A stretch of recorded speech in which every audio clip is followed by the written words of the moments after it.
ஆச்சி மசாலா. எந்த சமையலும் ருசி தேடும் ரகசியம். 20 ரூபாய்.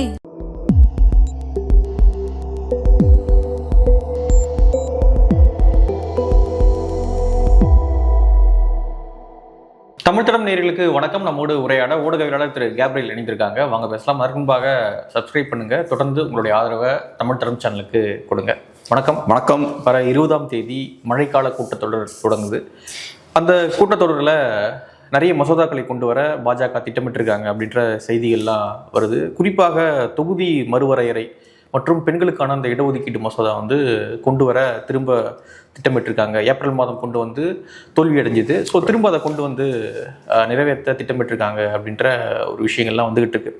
ஸோ இப்போ என்ன பேசப்படுது அப்படின்னு பார்த்தீங்கன்னா, இந்த மசோதா கொண்டு வரும்பொழுது தமிழ்நாட்டிலிருந்து திமுக ஆதரிச்சு வாக்களிக்குமா, எதிர்த்து வாக்களிக்குமா, அல்லது புறக்கணிக்க போறாங்களா அப்படின்ற ஒரு கேள்விதான். நேற்று தமிழ்நாடு வந்திருந்த ராம்விலாஸ் அத்வாலே சொல்றாரு, திமுக இந்த மசோதாவில் எங்களுக்கு ஆதரவாக வாக்களிக்க தான் வாய்ப்பு இருக்கு அப்படின்னு சொல்லி ஒரு விஷயத்த ஒன்றிய இணையமைச்சர் சொல்றாரு. ஸோ என்ன ஸ்டாண்ட் எடுக்க போறாங்க திமுக அப்படின்றதான் இப்போ பலருடைய பார்வையும் ஈர்த்திருக்கு. ஸோ எப்படி பாக்குறீங்க இதை? ஒன்று, திமுக ஃப்ளெக்சிபிள் ஆகிருக்காங்க. எலெக்ஷனுக்கு முன்னாடி திமுக டீலிமிட்டேஷனை வெறித்தனமாக எதிர்த்தாங்க. டீலிமிட்டேஷன்ற வார்த்தையை கேட்டாலே எதிர்ப்பு தான். ஸ்டாலின் அவர்கள் நமக்கு ஞாபகம் வரும், கருப்பு சட்டையெல்லாம் போட்டுட்டு கொளுத்தெல்லாம் செஞ்சார் அந்த பில்லை. இப்போ அந்த மாதிரியான விருலண்டான ஆன்டி டீலிமிட்டேஷன் ஸ்டாண்டை திமுக எடுக்கல. என்னை பொறுத்தளவில் அது கரெக்டான ஸ்டாண்டு தான். வெறித்தனமாக டீலிமிட்டேஷன் எதிர்க்க வேண்டாம். டீலிமிட்டேஷனில் 2 விதம் இருக்குது. ஒன்று, 2011 சென்சஸை பேஸ் பண்ணி நீங்கள் டீலிமிட்டேஷனை இம்ப்ளிமெண்ட் பண்ணுறீங்கன்னா நமக்கு மிகப்பெரிய பாதிப்பு. அதை என்னாலும் எதிர்த்தே தீரணும். ப்ரோரேட்டா பேசிஸில் அவங்க டீலிமிட்டேஷனை இம்ப்ளிமெண்ட் பண்ணுறாங்கன்னா அதில் பெரிய சிக்கல் இருக்காது. 50% ஈவனாக எல்லா ஸ்டேட்ஸுக்கும் நாங்கள் சீட்ஸை இன்க்ரீஸ் பண்ண போகிறோம் அப்படின்னா 850 சீட்ஸ் ஆக போகுது. அது ப்ரொபோஷ்னலாக சீட்ஸை இன்க்ரீஸ் பண்ணும். அதில் எந்த சிக்கலும் கிடையாது. ஸோ இப்போதைக்கு பார்த்தோம்னா திமுக தரப்புலையும் சொல்லப்படுறது என்னன்னா, பத்திரிகைகள் எல்லாம் DMK sources, senior DMK sources அப்படின்ற மாதிரி சொல்றாங்க. அவங்க சொல்ற விஷயம் என்னவா இருக்குன்னா, ப்ரோரேட்டா பேசிஸ்ல டீலிமிட்டேஷனை இம்ப்ளிமெண்ட் பண்றாங்கன்னா நாங்க அதை ஆதரிப்போம். ஆனா இப்போதைக்கு டீலிமிட்டேஷன் பில் இருக்கக்கூடிய எக்ஸாக்ட் டெக்ஸ்ட் அவங்க இன்னும் ரிலீஸ் பண்ணல. ஸோ நமக்கு என்ன அந்த பில்ல இருக்கு அப்படின்றது தெரியாது. இதுக்கு முன்னாடி அவங்க இன்ட்ரடியூஸ் பண்ண பில் இருக்கு இல்லையா, ஏப்ரல்ல இன்ட்ரடியூஸ் பண்ண பில் இருக்கு இல்லையா, அதுல ப்ரோரேட்டான்ற வார்த்தை இல்லை. ஆனா பாஜக காரங்க, ஆமா, அமித்ஷா அவர்கள் பேசும்போது பாஜக காரங்க சொல்லும் போது என்ன சொல்றாங்க, இல்ல நாங்க ப்ரொபோஷனலா 50% இன்க்ரீஸ் பண்ணுவோம், ப்ரோரேட்டா பேசிஸ்ல தான் நாங்க இம்ப்ளிமெண்ட் பண்ணுவோம் வாயால சொல்றாங்க. ஆனா பில் அந்த விஷயம் இல்லை.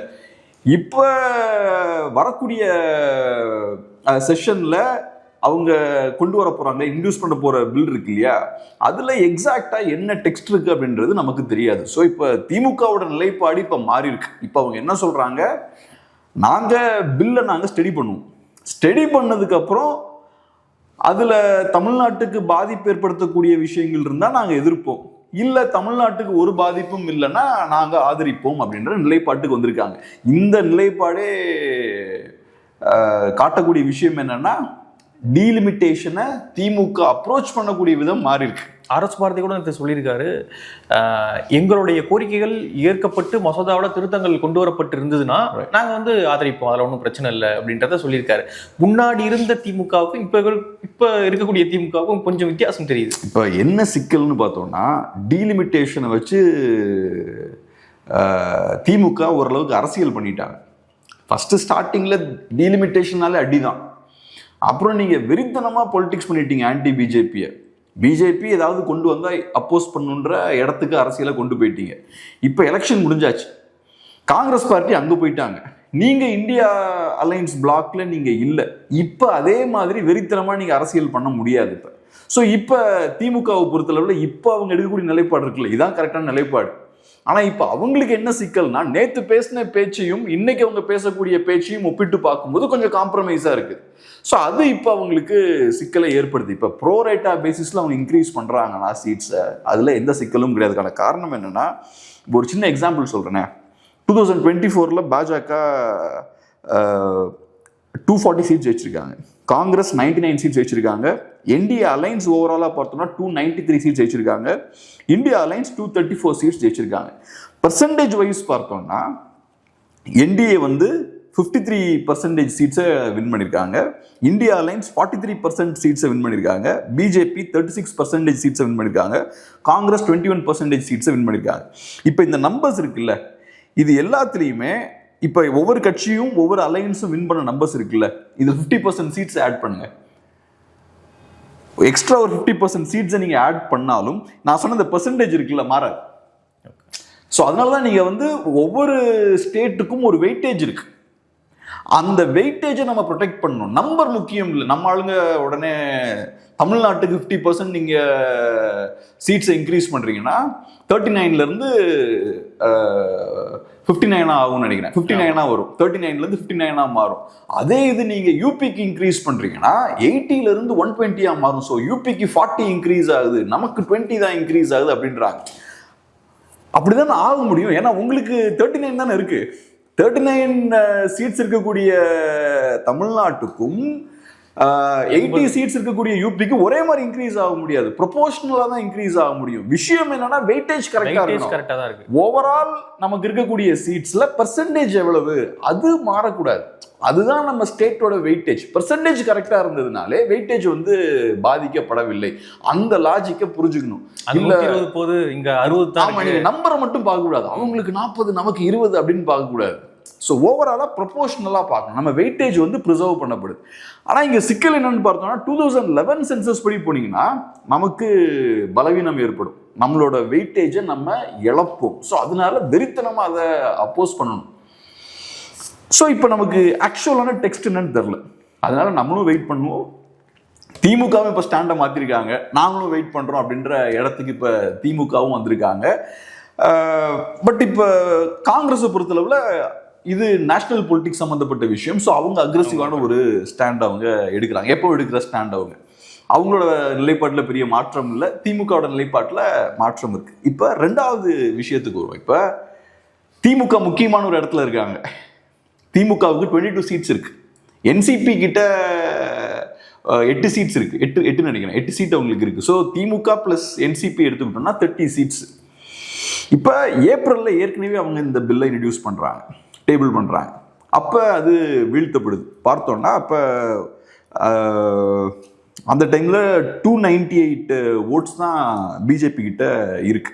ஸோ தேவையான மெஜாரிட்டி அப்ப பிஜேபிக்கு இல்லை. தேவையான majority super majority 2/3 majority April மாசத்துல இல்லை. இப்ப என்ன மாறிடுச்சு அப்படின்றதான் முக்கியமான கேள்வி. இப்ப என்ன மாறி இருக்குன்னா டிஎம்சி காலி ஆயிட்டாங்க. டிஎம்சி எம்எல்ஏஸ்லாம் இந்த பிளாக் வந்தாச்சு. இப்போ எம்பிஸ் எல்லாம் எம்பிஸ் எல்லாம் இந்த பிளாக் வந்தாச்சு.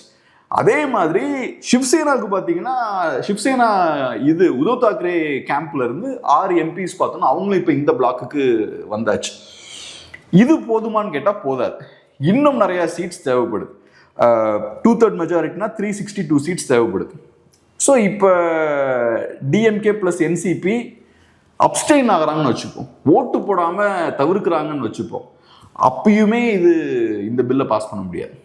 ஓகே, டிஎம்கேவும் என்சிபியும் அப்ஸ்டெயின் பண்ணாலுமே இந்த பில்லை பாஸ் பண்ண முடியாது. டிஎம்கேவும் என்சிபியும் இவங்களுக்கு சப்போர்ட்டா ஓட் போடணும். இந்த பில்லுக்கு ஃபேவரபிளா ஓட்டு போட்டாதான் இந்த பில்லை பாஸ் பண்ண முடியும். அதான் இங்க இருக்கக்கூடிய பியூட்டி. ஏன்னா நீங்க அப்ஸ்டெயின் பண்ணீங்கன்னா ஓவரால் நம்பர் தான் கம்மியாகும். பிஜேபியோட டேலியை இன்க்ரீஸ் பண்ணாது, பிஜேபி பிளாக்கோட டேலியை இன்க்ரீஸ் பண்ணாது. ஸோ அதனால பிஜேபி பிளாக்கோட டேலியை இன்க்ரீஸ் பண்ணாதான் இந்த பில்லை பாஸ் பண்ண முடியும். அதனாலதான் இந்த டீலிமிட்டேஷனை பொறுத்தளவுல டிஎம்கே இங்க சென்டர்ல வந்து உட்கார்ந்துருக்காங்க, மையத்தில் வந்து உட்கார்ந்துருக்காங்க. பிஜேபி ஃபுல் பவரை யூஸ் பண்ணி இந்த தடவை திருப்பியும் வராங்க. இப்போ இந்த பில்லை அவங்க ரீஇன்ட்ரடியூஸ் பண்ண போறாங்க.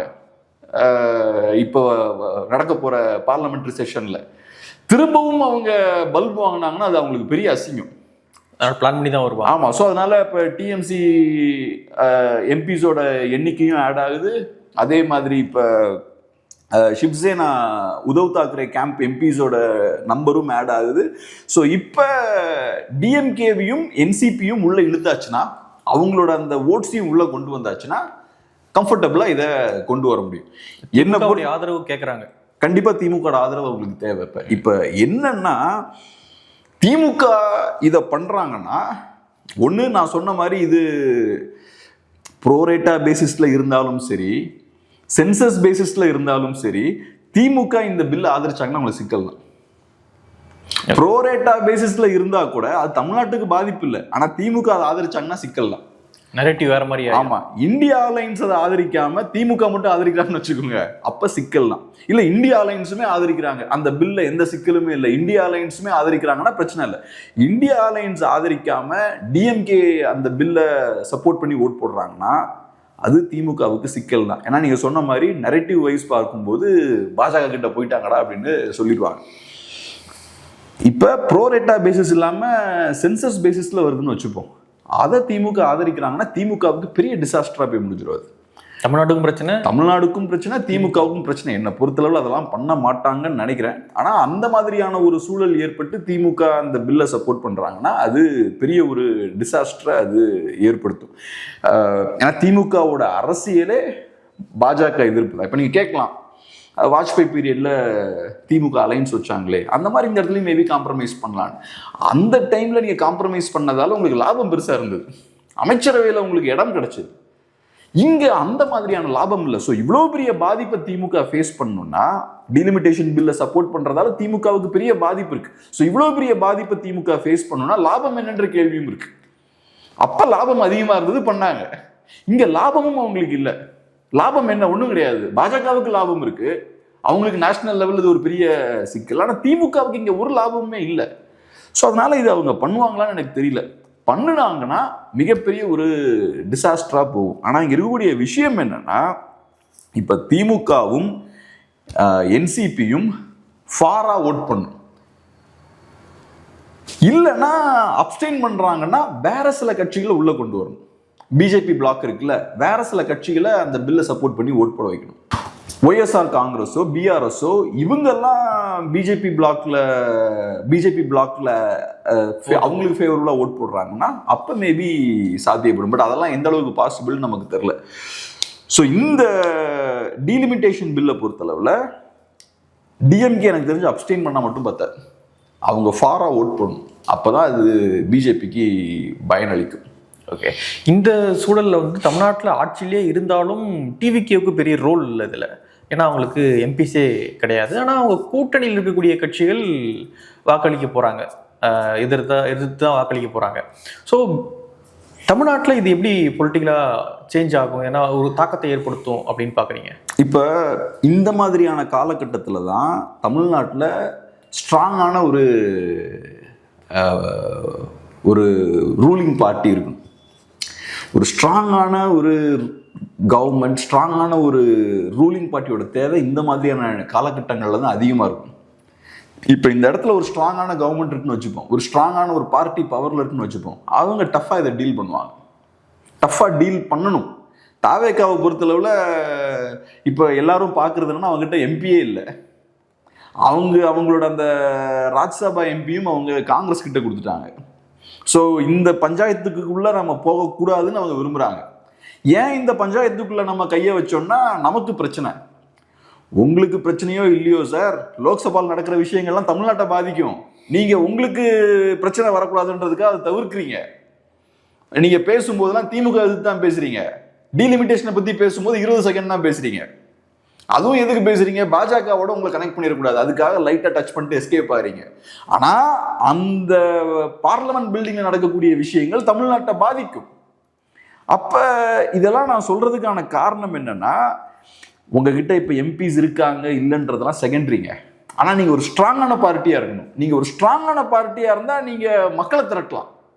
இப்ப என்டிகே கூட தான் எம்பிஸ் இல்லை, ஆனா என்டிகேக்கு ஒரு ஸ்டாண்ட் இருக்குல்ல, என்டிகேக்கு ஒரு இதுல ஒரு ஸ்டாண்ட் இருக்கு, நீட்ல ஒரு ஸ்டாண்ட் இருக்கு, களத்துல இறங்கி போராட முடியும், மக்களை திரட்ட முடியும். நீங்க பெரிய கட்சி, அப்போ உங்களுக்கும் ஸ்ட்ராங்கான ஒரு ஸ்டாண்ட் இருக்கணும், பிரச்சனை வந்தா களத்துல இறங்குறதுக்கான கெப்பாசிட்டி இருக்கணும், அந்த பொலிட்டிக்கல் ஸ்ட்ரென்த் இருக்கணும். நான் இவங்களுக்கு எம்பிஸ் இல்லைன்றத ஒரு குறையா பார்க்கல, இவங்களுக்கு பொலிட்டிக்கல் வில் இல்லை, பொலிட்டிக்கல் ஸ்ட்ரென்த் இல்லைன்றதா ஒரு குறையா பார்க்குறேன்.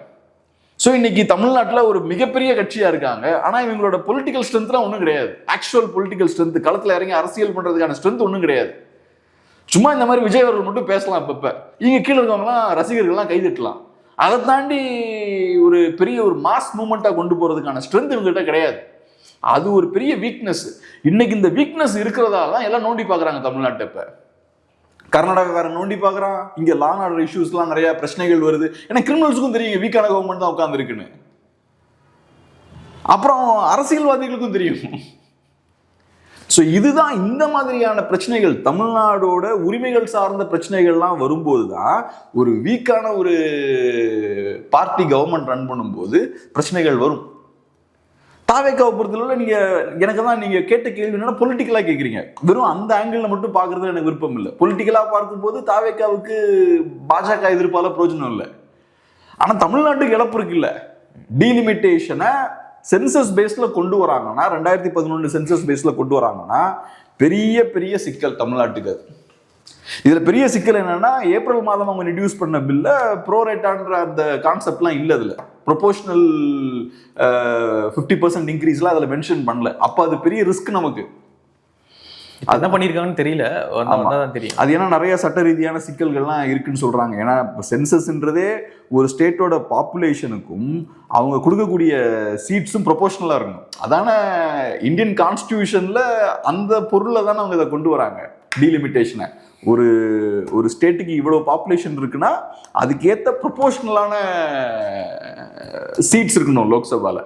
அப்ப நீங்க 50% கொண்டு வந்தீங்கன்னா டைரக்டா அது கான்ஸ்டிடியூஷனுக்கு எதிராக போகுது.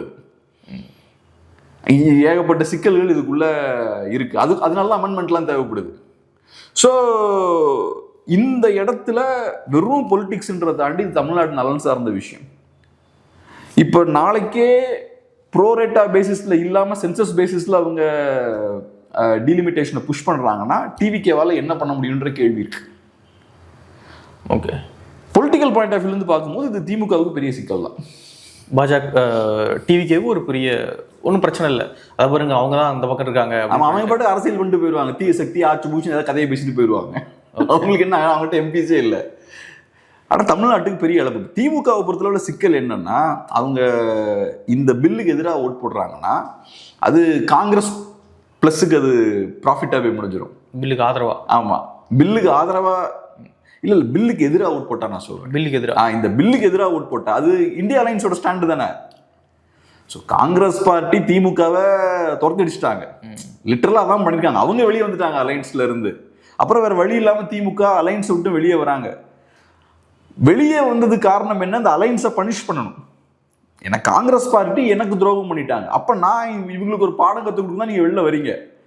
ஆனால் டீலிமிட்டேஷன் பில் வரும்போது நீங்கள் அந்த பில்லுக்கு எதிராக ஓட் போட்டிங்கன்னா அது இந்தியா அலைன்ஸோட ஸ்டாண்டு. நீங்கள் வெளியே வந்தாலுமே அவங்களுக்கு ஃபேவராக தான் வேலை பார்க்குறீங்க. அப்போ அதை திமுக விரும்ப மாட்டாங்க. பொலிட்டிக்கலாக அவங்களுக்கு மைலேஜ் கொடுக்குறீங்க. காங்கிரஸுக்கும் இந்தியா அலைன்ஸுக்கும் மைலேஜ் கொடுக்குறீங்க. அவங்க உங்களை துரோகம் பண்ணதுக்கு அப்புறமும் அதை திமுக விரும்ப மாட்டாங்க. ஆனால் நீங்கள் இந்த பில்லுக்கு ஆதரவாக ஓட் போட்டிங்கன்னா தமிழ்நாட்டில் பேர் கெட்டு போயிடும். இந்த சிக்கலும் திமுகவுக்கு இருக்கு. ஸோ இப்போ நமக்கு அதை பற்றி பெருசாக கவலை இல்லை. தமிழ்நாடோட நலன் சார்ந்து பார்க்கும்போது ப்ரோரைட்டா பேசிஸில் ப்ரொபோஷ்னலாக 50% சீட்ஸை இன்க்ரீஸ் பண்ணுறாங்கன்னா நமக்கு சிக்கல் இல்லை. அது 850 சீட்ஸாக ஓவரால் டேலியை கொண்டு போய் விடும். தமிழ்நாட்டுக்கும் சீட்ஸ் வந்து இன்க்ரீஸ் ஆகும். அது தேவை தான். ஏன்னா ஒரு 50 இயர்ஸ்க்கு முன்னாடி நம்ம பாப்புலேஷன் கம்மி. அப்போ 39 எம்பிஸ் இருந்தாங்கன்னா ஓகே. இன்னைக்கு பாப்புலேஷன் எங்கேயோ போயிடுச்சு. இன்னைக்கும் அதே 39 எம்பிஸ்னா அப்போ சரியா இருக்காது. நிறைய பேருக்கு ரெப்ரசன்டேஷன் கிடைக்காதுல்ல. ஸோ பாப்புலேஷன் இன்க்ரீஸுக்கு ஏற்ற மாதிரி சீட்ஸ் கொஞ்சம் இன்க்ரீஸ் ஆகுறது சரிதான். அதை பண்ணுறது பெட்டர்னு நினைக்கிறேன். இப்போது இன்னைக்கு கூட வந்து கார்த்திக் சிதம்பரம் அவர்கள் சொல்லும் பொழுது இப்போ இருக்கிற எம்பி இருக்காங்க இல்லையா, ஸோ இவங்களுக்கே பல பேருக்கு பேச வாய்ப்பு கிடைக்க மாட்டேங்குது. அவங்களுடைய தொகுதி பற்றி நிறைய விஷயங்கள் பற்றி பேச வாய்ப்பு கிடைக்க மாட்டேங்குது. அப்படி இருக்கும்பொழுது நீங்கள் ஏற்றுறீங்க அப்படின்னு கிட்டத்தட்ட 800 850 ஏற்றி போனீங்க அப்படின்னா யாருமே பேச முடியாது.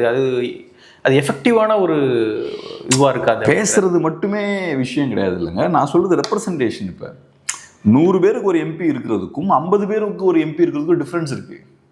100 பேருக்கு ஒரு எம்பி இருக்கும்போது அந்த எம்பி அந்த 100 பேருக்கு கொடுக்குற ரெப்ரசன்டேஷனை விட 50 பேருக்கு இன்னும் பெட்டரான ரெப்ரசன்டேஷன் கொடுக்க முடியும். அது பார்லமெண்ட்ல பேசுறது மட்டும் கிடையாது. அவன் பிரச்சனையை கேட்கறதா இருக்கலாம், அவனை நீங்க மீட் பண்றதா இருக்கலாம், அவனோட பிரச்சனைகளை அட்ரஸ் பண்ற விதமா இருக்கலாம். நீங்க டெஃபினட்டா பெட்டரான ரெப்ரசன்டேஷனை கொடுக்க முடியும்ல. 100 பேர் இருந்தா கொடுக்கறத விட 50 பேர் தான் ஒரு தொகுதியில் இருக்காங்கன்னா இன்னும் பெட்டரான ரெப்ரசன்டேஷனை ஒரு எம்பியால கொடுக்க முடியும்ல. அப்ப பாப்புலேஷன் இன்க்ரீஸுக்கு ஏற்ற மாதிரி ப்ராப்பரான இந்த விஷயங்கள் நீங்க பண்ணணும்ல. ஸோ அதுக்குமே ஆக்சுவலா சென்சஸ் தேவை. நேற்று எடுக்க ஆரம்பிச்சிருக்காங்க. இல்ல இப்போ அது எப்போ வருது? அது அடுத்த வருஷம் தான் இது பண்ணும். இப்போ நீங்க தமிழ்நாட்டோட சீட்ஸையே 39லேருந்து 59 இன்க்ரீஸ் பண்ணீங்கன்னு வச்சுப்போம்.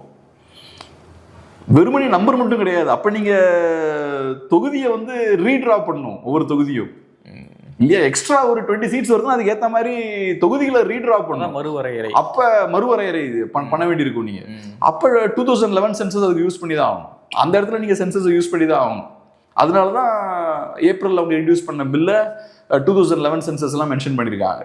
அந்த இடத்துல தேவைதான். ஓகே. பட் அதை தாண்டி இவங்க சீட்ஸோட எண்ணிக்கையை இன்க்ரீஸ் பண்றதுக்கு அந்த சென்சஸ் டேட்டாவை யூஸ் பண்ணாங்கன்னா சிக்கல். அந்த சென்சஸ் டேட்டா பேசிஸ்ல அவங்க சீட்ஸை இன்க்ரீஸ் பண்றாங்க, அது சிக்கல். திரும்ப திரும்ப நம்ம சொல்றதுக்கான காரணம் என்னன்னா, சென்சஸ் பேசிஸ்ல டீலிமிட்டேஷனை இம்ப்ளிமெண்ட் பண்றாங்கன்னா பெரிய சிக்கல். அது திமுகவா இருந்தாலும் சரி, தாவேக்காவா இருந்தாலும் சரி, காங்கிரஸா இருந்தாலும் சரி, நம்ம புரிஞ்சுக்கணும். இவங்க அரசியலெல்லாம் தூக்கி போட்டு தமிழ் மக்கள் விழித்துக்கணும். ஓகே. இப்போ 3 கட்சியினுடைய பார்வை இருக்கு. முதல்ல வந்து பாஜக, அவங்க வந்து முதல் தடவை தோத்துட்டாங்க ஏப்ரல்ல. திரும்ப அவங்க இன்னொரு தடவை ஒரு தோல்வி, இந்த மசோதா விழுந்து போச்சு அப்படின்ற ஒரு நரேட்டிவ் செட்டாக விரும்ப மாட்டாங்க. அதனால ஒரு பிளான் பண்ணி தான் ஏதோ பண்றாங்க. அதை தான் புரிஞ்சுக்க முடியுது. என்ன பிளானு, யாரை வந்து மறைமுகமாக ஆதரவு கேட்க போறாங்க, நேரடி ஆதரவு கேட்க போறாங்க அப்படின்றது தெரியல. ஒரு பக்கம். இன்னொரு பக்கம் பார்த்தீங்கன்னா திமுகவுக்கு ஒரு நெருக்கடியான ஒரு சூழல் தான். ஏன்னா முன்னாடி எலெக்ஷனுக்கு முன்னாடி அவங்க இந்தியா கூட்டணியில் இருந்தாங்க, காங்கிரஸோட இணக்கமாக இருந்தாங்க. எலெக்ஷனுக்கு பிறகு இங்கே சினாரியோ அரசியல் போக்கெல்லாம் மாறி போயிருக்கு. ஸோ இப்போ அந்த மசோதாவை அவங்க என்ன பண்ண போறாங்க அப்படின்னு திமுக பார்வையிலிருந்து பார்க்கும்போது இக்கட்டான சூழல் திமுகவுக்கு. தாவேக்கா பார்வையிலிருந்து பார்க்கும்போது ஒன்றும் பிரச்சனையே கிடையாது. எனக்கு தமிழ்நாட்டுக்கு எது நடந்தாலும் எனக்கு பிரச்சனை இல்லை, எனக்கும் ஒன்றும் பிரச்சனை கிடையாது, எம்பிஸே கிடையாது, நான் ஆதரிக்கும் வாயால் எதிர்க்க போறேன், ஆனால் நான் நாடாளுமன்றத்தில் போயிட்டு ஆதரிச்சு எதிர்த்தோ ஓட்டு போட போகிறது கிடையாது அப்படின்னு தாவேக்காவுடைய ஸ்டாண்டாக இருக்கு. ஸோ இதில் யார் ரொம்ப இக்கட்டான சூழல் இருக்கா அப்படின்னு பார்க்குறீங்க? இப்போதைக்கு சிக்கல்னு பார்த்தா பிஜேபிக்கும் திமுகவுக்கும் தான், 2 பேருக்கு தான். பிஜேபிக்குமே இந்த பில்லை பாஸ் பண்றதுல நிறைய சிக்கல்கள் இருக்கு. ஏன்னா பிஜேபியை பொறுத்தளவுல இப்போதைக்கு பார்த்தோம்னா 543 எம்பிஸ் இருக்காங்க. ஏப்ரல்ல அவங்க இந்த பில்லை பாஸ் பண்ண முயற்சி பண்றாங்க இல்லையா, அப்பயுமே ஃபுல் ஸ்ட்ரென்த் இல்லை, அப்பயுமே நிறைய பேர் வரல நினைக்கல. ஸோ வரலன்னா இருக்கக்கூடிய ஸ்ட்ரென்த்ல உங்களுக்கு 2/3 வேணும்.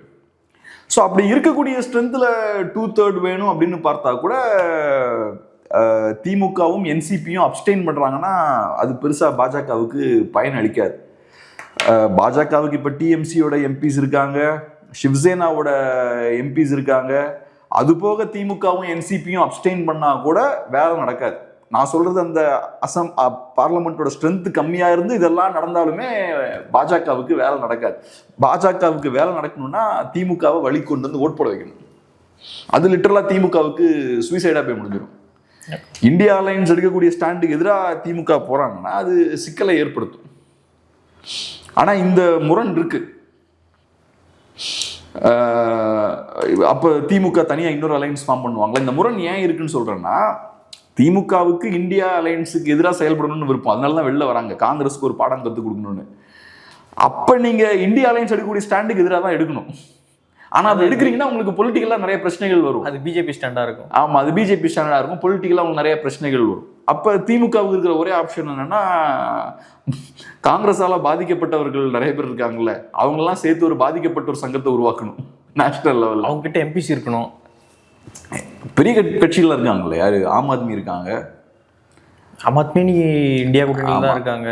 இல்ல ஆம் ஆத்மி வெளில வந்துட்டாங்க. ஆனா இந்த ஸ்டாண்ட்ல அவங்க பிஜேபியை எதிர்க்க தானே பார்ப்பாங்க.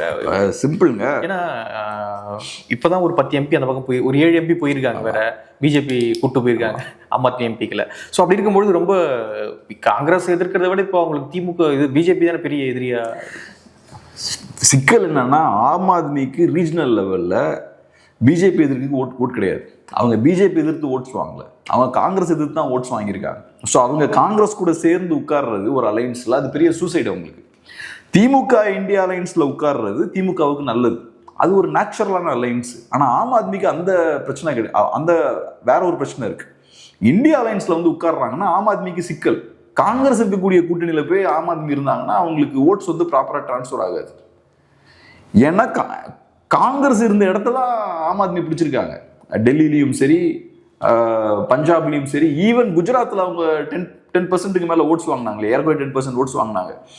கடைசி அசம்பிளி எலெக்ஷன்ல. அது ஃபுல்லாக காங்கிரஸ் ஓட்ஸ். ஸோ அப்போ ஆம் ஆத்மியை பொறுத்தளவில் இது ஒரு நேச்சுரல் அலைன்ஸ் கிடையாது அவங்களுக்கு. ஆனால் வேற வழி கிடையாது. பிஜேபி அவங்கள போட்டு நெருக்கில் அவங்க வேற வழி இல்லாமல் போய் அவங்க இந்தியா அலைன்ஸில் போய் சேர்ந்தாங்க. இன்ஃபேக்ட் அது பிஜேபியோட டாக்டிக்ஸ். அன்னைக்கு நமக்கு பார்க்கும்போது ஏன் தேவையில்லாமல் ஆம் ஆத்மி பிடிச்சி இவ்வளோ நோண்டுறாங்க, விட்டால் தனியாக நிற்பாங்க, தனியாக நின்று ஓட்டை உடைப்பாங்க, அது இந்தியா அலைன்ஸுக்கு தான் பாதிப்பு, அதை செய்யாமல் ஏன் ஆம் ஆத்மியை இவ்வளோ தூரத்துக்கு நெருக்கி அங்கே தள்ளினாங்க அப்படின்னு அப்போ யோசிக்க தோணுச்சு. அதுக்கான காரணம் இதுதான். ஆம் ஆத்மி அங்கே தள்ளியாச்சுன்னா அவங்க அரசியலே உடஞ்சு போயிடும். இவங்களும் காங்கிரஸ் தான், இவங்க ஒன்றும் பெரிய புனிதர்கள் மாற்றலாம் கிடையாது. அதை செய்யறதுக்காக தான் பிஜேபி அதை பண்ணாங்க. அதை பண்ணதுக்கப்புறம் ஆம் ஆத்மியோட டிக்ளைன் அங்கேருந்து தான் ஸ்டார்ட் ஆகுது. ஸோ ஆம் ஆத்மியை பொறுத்தளவில் நாளைக்கு அரசியல் பண்ணணும்னா தனியாக இன்னொரு அலையன்ஸ் இருக்கிறது ஆம் ஆத்மிக்கு நல்லது. ஆனால் இவங்க 2 பேர் மட்டும் இருந்தால் பத்தாது, இன்னும் சில ஆதரவுகள் தேவை. ஆனால் இன்னொன்று சொல்கிறேன், இந்தியா அலையன்ஸை வச்சு பிஜேபியை வீழ்த்த முடியாதுங்க.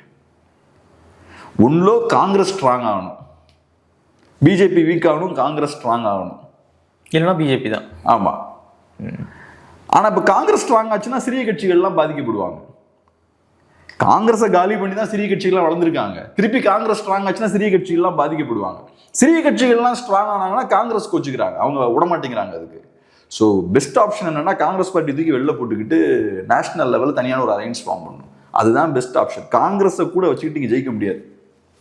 ஏன்னா காங்கிரஸ் உங்களுக்கு பிரச்சனையை கொடுத்துக்கிட்டே இருப்பாங்க. காங்கிரஸ் பார்ட்டியை பொறுத்தவரை ரீஜனல் பார்ட்டி ஸ்ட்ராங்காலாம் நினைச்சாங்கன்னா அதை தடுப்பாங்க காங்கிரஸ் பார்ட்டி. ஏன்னா அது அவங்க நல்லதுக்கு எதிராக போகும். ரீஜனல் பார்ட்டி ஸ்ட்ராங் ஆனால் காங்கிரஸுக்கு நல்லது இல்லை, காங்கிரஸ் ஸ்ட்ராங் ஆனால் ரீஜனல் பார்ட்டிஸ் நல்லது இல்லை. அப்போ 2 பேருமே ஏதோ ஒரு வகையில் அவங்களுக்குள்ளே சண்டை போட்டு இருக்காங்க.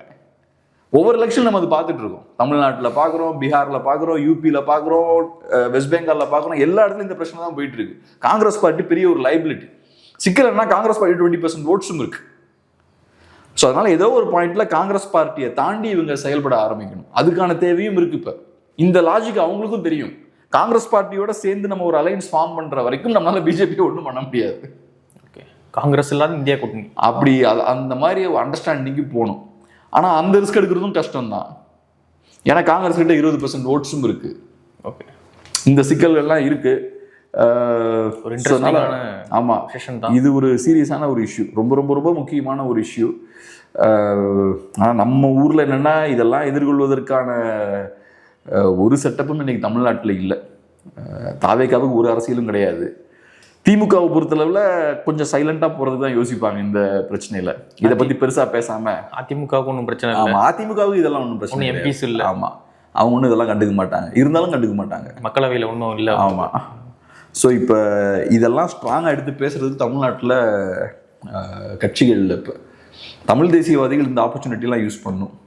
ஓகே, இருக்கக்கூடிய வேக்குவமை யூஸ் பண்ணலாம். பார்க்கலாம். நிறைய விஷயங்களை மட்டும் பகிர்ந்துட்டீங்க. நன்றி.